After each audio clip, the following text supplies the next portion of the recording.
Halo, assalamualaikum. Jumpa lagi Football United, ringan amatiran ala gua.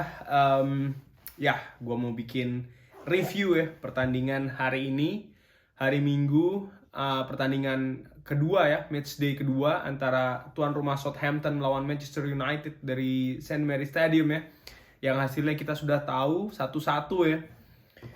Gue mau bikin reviewnya. Kita mulai dulu dari line up ya. Well, line up ini kan sebenarnya agak sedikit di luar dugaan ya. Artinya kalau kita lihat dari back four, termasuk juga kiper, seperti yang gua prediksi lah kurang lebih ya. Dua gelandang tengah, tadinya gua pikir Fred dan Scott McTominay, ternyata Nemanja Matic yang ditampilkan. Gua tadinya berpikir Jadon Sancho akan diberikan starter ya, ternyata Mason Greenwood mengisi sayap kanan, Bruno Fernandes, Paul Pogba, Anthony Martial ini sebagai ujung tombak ya, sementara Rafael Varane dan Jadon Sancho masih harus duduk manis ya di bench. Sementara Southampton ya, seperti kita ketahuin, kehilangan seorang Danny Ings, Yannick Vestergaard juga ya. Mereka menampilkan beberapa nama baru nih. Adam Armstrong ya, kalau tidak salah didatangkan dari Blackburn Rovers, kalau tidak salah, correct me if I'm wrong. Jack Stephen berduet di lini belakang ya bersama Mohamed Salisu, dan menempatkan seorang Jan Bednarek ini di bench ya. Jalannya pertandingan 5 menit awal ini Southampton berani masuk ke zonanya Manchester United. Ada beberapa momen berbahaya di sana. Selebihnya praktis Manchester United setelahnya ya lebih banyak menguasai pertandingan, lebih dominan, tempo. Nah, ini juga yang jadi catatan gue, cenderung cepat dan tinggi ya. Manchester United ini memang menguasai jalannya pertandingan, possession terutamanya, tapi gue pikir masih cukup kesulitan katakanlah untuk menembus sepertiga terakhir ya. Memang ada beberapa peluang, tapi peluangnya tuh setengah matang lah, kurang lebih seperti itu ya. Ada satu peluang sundulan bola ya, sundulan yang kena tiang, gue lupa siapa itu, tapi bolanya belum kena garis ya. Lalu ada juga sempat kerjasama yang bagus ya antara Pogba, Bruno Fernandes, tapi hilang bolanya di Anthony Martial ya. Serangan Southampton sendiri ini sering kandas di tengah ya, karena memang ya selain lini tengah Manchester United itu solid, Southampton juga akurasinya kurang begitu bagus ya kalau gua nilai, terutama di 30 menit awal ya. Tapi ya setelahnya akhirnya gawang dari David De Gea ini jebol ya, yang menurut gua sih ringan amatiran itu sebenarnya kurang beruntung ya, atau unlucky. Dimulai dari Bruno hilang bola ya itu debatable apakah itu pelanggaran atau tidak. Lalu seorang C. Adams ini kalau nggak salah ya, ini kan melakukan tendangan yang membentur Fred, dan dianggap ini gol bunuh diri dari Fred ya sekali lagi. Dan menurut gue sih, again, lihat dari prosesnya sini, gue sih menilai ini kurang beruntung ya. Selebihnya setelahnya ya Southampton ini balik lagi ya ke biasa-biasa saja. Manchester United cenderung lebih menguasai jalannya pertandingan, cuman ya again ya kurang tajam, kurang klinikal di depan. Dan Anthony Martial, catatan gue ya, nyaris tidak terlihat ya di pertandingan selepas 10 menit awal ya. Memasuki babak kedua, Manchester United langsung mengambil inisiatif, akhirnya berhasil menyamakan kedudukan 1-1 di 10 menit awal ya, di menit ke-55 kerjasama antara Bruno, Pogba, dan diakhiri dengan finishing yang cukup bagus dari seorang Mason Greenwood ya. Akhirnya di menit ke-57 setelahnya, 2 menit setelahnya, Martial ditarik, Jadon Sancho masuk ya, dan ini mendorong seorang Mason Greenwood dari kanan, didorong ke depan ya.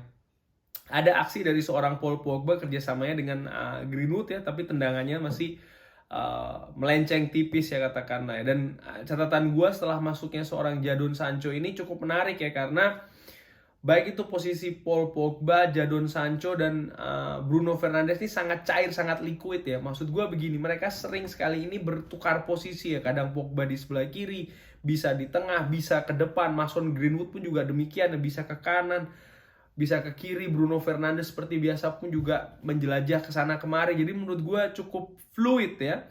Dan tadinya setelah 1-1 ini gue sempat berpikir ya mungkin hanya tinggal menunggu waktu saja ya. Cuman gue ada feeling kok intensitas serangannya agak sedikit menurun ya in terms of kualitas begitu, dan ini sempat meragukan gua ya, katakanlah demikian. Walaupun ada beberapa momentum, contohnya ya Paul Pogba tadi ya, dan juga umpan Luke Shaw kepada Jadon Sancho yang menurut gua ya itu kurang beruntung ya, momennya tidak pas, hanya lebih cepat sepersekian detik, katakanlah sepersekian sentimeter bahkan.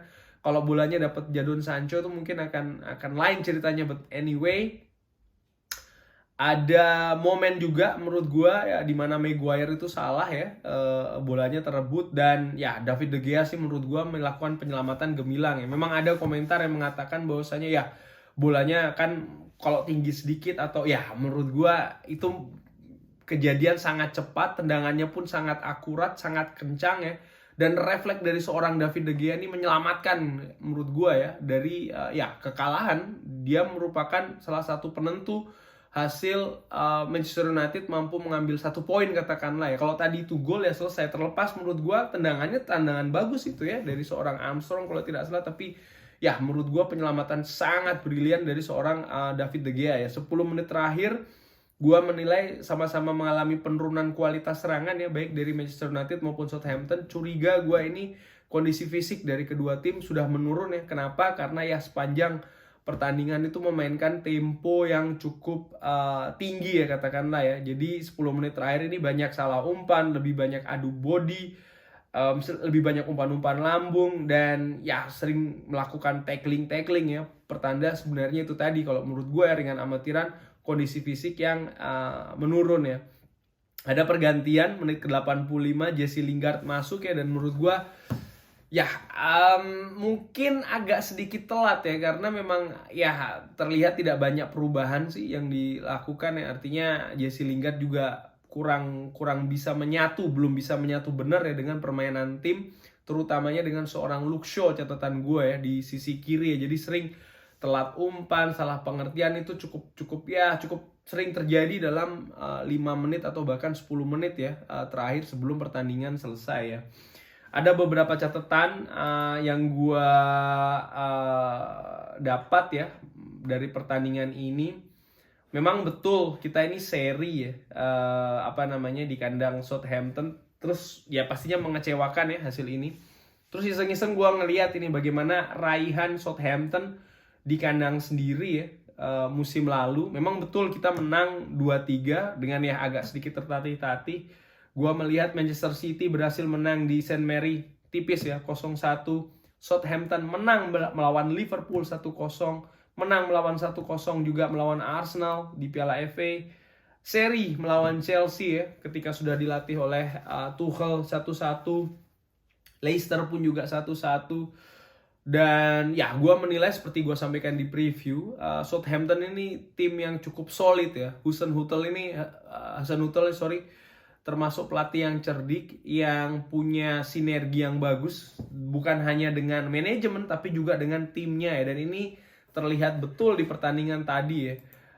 Bagaimana ya, plus juga dukungan supporter ya yang menurut gue cukup berpengaruh ya. Tapi ya kalau gua ngelihat itu tadi ya ada pengaruh juga sih ya, gimana supporter ini sudah bisa hadir di stadion ya di St. Mary ya, dan ini memberikan ekstra katakanlah support kepada Southampton yang bisa bermain ya katakanlah cenderung tenang ya dalam menghadapi tekanan-tekanan dari Manchester United ya. Next, Manchester United akan menghadapi Wolverhampton di Molineux. Kita saksikan ya, kita tunggu bagaimana kiprahnya. Ya menurut gua sih pastinya akan menarik ya. Wolverhampton sudah menderita 2 kekalahan beruntun, dan ya pastinya punya motivasi lah katakanlah ya, baik itu pelatih maupun juga timnya untuk mengakhiri rekor buruk ya. Sementara bagi Manchester United sendiri ini kan momentum ya untuk mengembalikan lagi ke track katakanlah untuk ya mendapatkan hasil positif ya. Ya again sih, ini mengingatkan gua 2 tahun yang lalu Manchester United mengawali musim juga dengan kemenangan besar 4-0 melawan Chelsea. Lalu setelahnya seri juga 1-1 melawan Wolverhampton. Di pertandingan ketiga kalah melawan Crystal Palace 1-2 di kandang sendiri ya. Kita lihat di pertandingan ketiga bagaimana keadaan Manchester United. Mudah-mudahan sih mampu meraih poin penuh ya di Molineux menghadapi Wolverhampton ya. Kalau ada suara sumbang mengatakan Ole out, ya buat gue itu pendapat subjektif ya, sah-sah saja. Tapi menurut gue itu pendapat subjektif yang kurang bisa dipertanggungjawabkan. Karena apa? Serius, Ole Gunnar Solskjaer divonis out hanya dari pertandingan tadi, seri menghadapi Southampton 1-1. Menurut gue sih kurang bijak ya, ringan amatiran ala gue. Kita kasih waktu kepada Ole lah, paling tidak 5-10 pertandingan awal. Kita lihat bagaimana progres ya. Nanti dari situ mungkin kita bisa kritik atau kritis ya katakanlah terhadap Ole Gunnar. Tapi menurut gue so far sekarang ringan amatiran ala gue masih 100% ada di belakang Ole Gunnar Solskjaer ya. Kalau ada pendapat lain mengatakan ya Manchester United tim besar kok seri menghadapi menghadapi Southampton. Ya ada juga tim besar yang kalah justru ya menghadapi tim promosi. Karena di awal kompetisi itu fluktuatif, masih sangat up and down ya. Manchester City musim lalu kalah telak di kandang sendiri menghadapi Leicester, tapi in the end mereka jadi juara ya. Thanks for watching. Jangan lupa like and subscribe. Ikutin terus Football United, ringan amatiran ala gua. Assalamualaikum warahmatullahi wabarakatuh.